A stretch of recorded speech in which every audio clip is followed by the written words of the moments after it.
Geometric means, today, didiscuss natin, hindi lang isa yung nawawalang geometric mean sa isang geometric sequence, kundi 2 or more ang bibigay natin dito.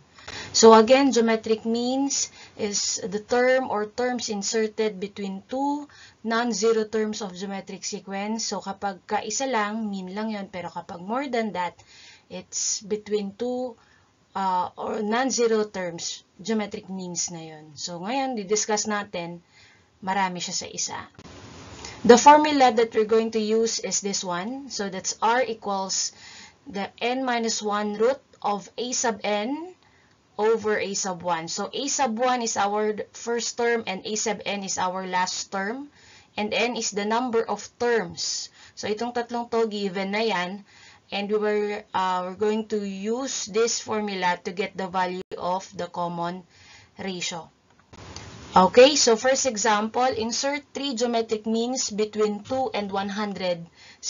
So using this formula, first, you have to write them in this sequence type para makita natin yung tatlong nawawala. In between the non-zero, which is 2, tsaka 162. So your n is 5, bilang lang 1, 2, 3, 4, 5.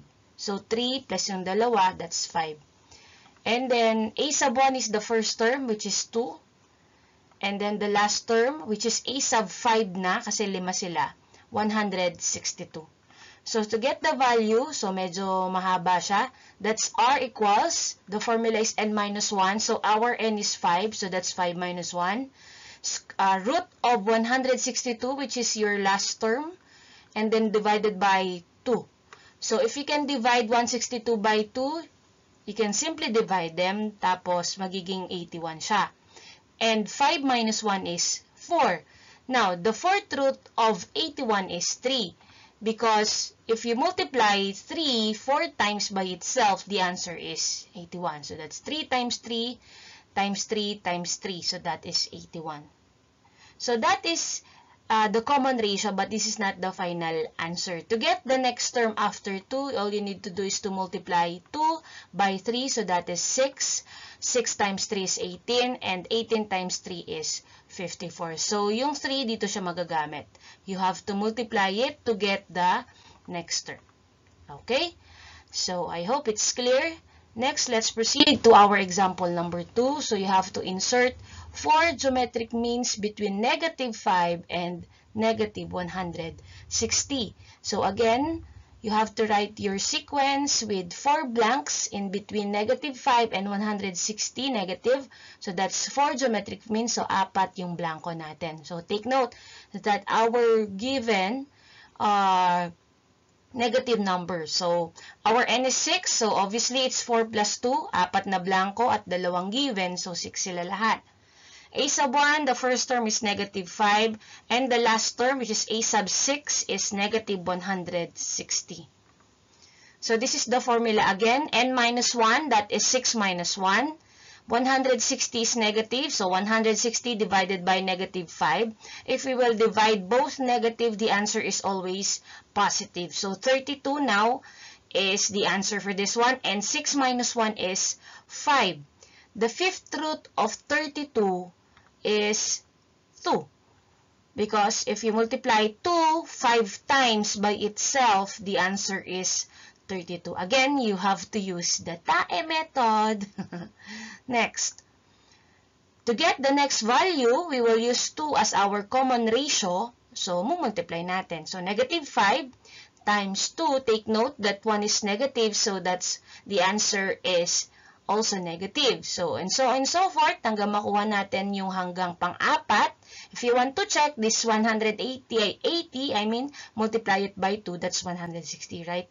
Then, they are all negative. Ayan. So, they are all negative. Okay? I hope nakuha natin. Next. Example number 3. This time, one is fraction. No? So, insert 3 geometric means. 3 naman siya. So, 3 blanco sa gitna. Obviously, it's 1, 2, 3, 4, 5. 5 agad ang ating term. So, our n is 5. Our a sub 1 or the first term is 1 over 16. And the last term, which is 1, a sub 5, which is 16. Using the formula, class, Okay? So that's 5 over 5 minus 1, that is 4. So this is what we're going to do. 16 here has denominator 1. So just imagine that this is 16 over 1 and this is 1 over 16. You multiply, para mas madali kayo, you multiply 16 times 16, yung dalawang dulo. Okay? Para mas madali. That's the shortcut, no? Pero dapat marunong na kayong mag-divide ng ating fraction, no? Pero that's cross multiplication. Pero kung ganito yung gagawin natin, 16 times 16, so that is 256. Di ba may over 1 to? Yung dalawang nasa gitna naman, it's 1 times 1, that is over 1. And obviously, 256 over 1 is also 256. Okay? So again, kung hindi nyo kayang ganito, do the cross multiplication. Okay? Then the answer is 4 because if you have to multiply 4 times, dito galing yan ha, 4 times by itself, the answer is 256. Okay? Then to get the value of the next term, you have to multiply the first term by the common ratio, which is 4. So in this case, 1 times 4 is 4. Then you just have to copy 16 or 16, di ba may over 1 to? 16 times 1 is 16. So that's 4 over 16. Divide both sides by 4 para mag-lowest terms tayo. So that's 1/4. Then 1/4 multiplied by 4. So obviously that's 4 over 4 which is equal to 1. Kasi 1 times 4 is 4. Then copy 4 sa ilalim. Magiging 4 over 4 or magiging 1. Then 1 times 4 is 4. So meron na tayong tatlong terms. 1/4, 1, at saka 4. If you're going to check if the answer is correct, 4 times 4 is 16. Ayan, diba? So, huwag lang palilito sa fraction ha. Basta kapag nag-multiply, numerator sa numerator, denominator to denominator. Kung walang denominator to, automatic kapag whole number, merong 1 sa ilalim. Okay? So, next example. So, insert 3 geometric means. Meron tayong tatlo na blanco sa gitna. 16 is our first term. So, 1, 2, 3, 4, 5. So, n is equal to 5. And then, a sub 1 is 16. And the last term, which is a sub 5 now, is equal to 1. Okay? So, using the formula again, our n is 5. 5 minus 1 is 4. Then, 1 is the last term. So, 1 over 16 ang ating fraction. So, as you can see, 1 over 16, hindi natin siya madidivide kasi po, simplified na yan. No? So, pag ganyan, 5 minus 1 is 4. The square root of 1, the fourth root of 1 is 1. Because if you have to multiply 1 by 4 times by itself, the answer is 1. And the fourth root of 16 is 2. So, the fourth root of 16 is 2. Because if you have to multiply 2 4 times by itself, that is 16. Okay, so ito, 16 times 1 half na yung ating common ratio. 16 times 1 is 16. Then copy 2 or 1 times 2 is 2. Then 16 divided by 2 is 8. So si 8 naman i-multiply natin sa 1 half. 8 times 1 is 8. Then copy 2. 8 divided by 2 is 4. Then ulit si 4 dito, i-multiply natin sa 1 half. 4 times 1 is 4. Then copy 2. 4 divided by 2 is 2. Okay, so we have now 8, 4, at saka 2. So, ito yung kanina natin, hindi lang nag-reflect. The fourth root of 16 is 2. 2 times 2 times 2 times 2 is 16. Okay? So, again, ulitin natin. The fourth root of 1 is 1. The fourth root of 16 is 2. So, the common ratio is 1 half. Yun yung i-multiply natin kay 16. May over 1 yan mga yan para hindi ka malito. 16 times 1 is 16. 1 times 2 is 2. Then divide, that is 8. 8 times 1 is 8. 1 times 2 is 2. Then divide, that is 4. 4 times 1 is 4. 1 times 2 is 2. Divide, that is 2. Okay? Next, let's proceed now to example number 5. Again, 1 is positive, 1 is negative. The first term is 4 and the last term is negative 32. Then, we have to make sure that there are 2 missings lang ang nawawala. So, 4 lang sila. 1, 2, 3, 4 terms. The first term is positive 4 and the last term is negative 32. Okay?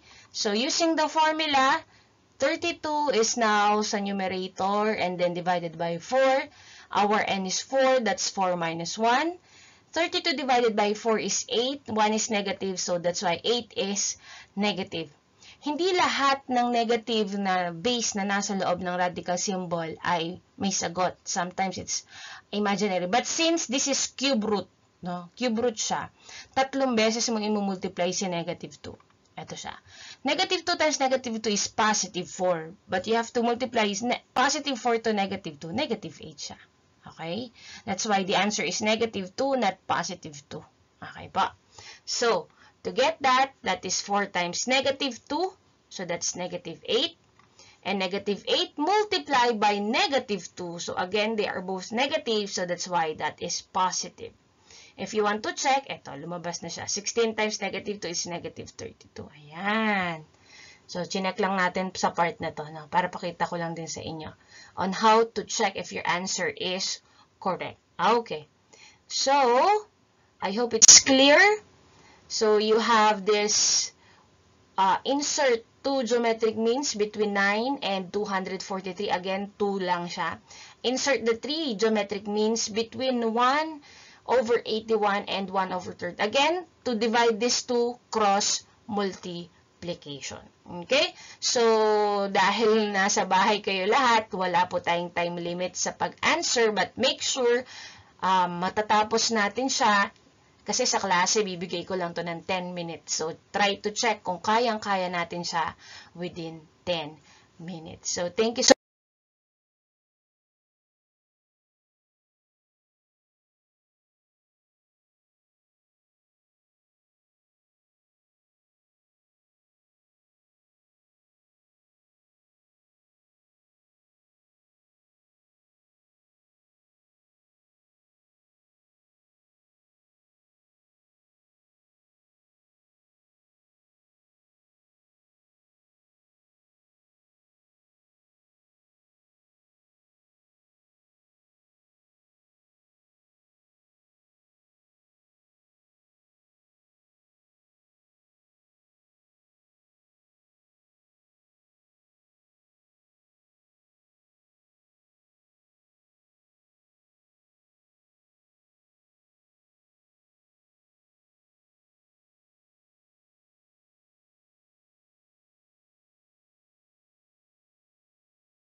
So much for listening, class. I hope lahat kayo ay safe. Hanggang sa muli. Bye-bye!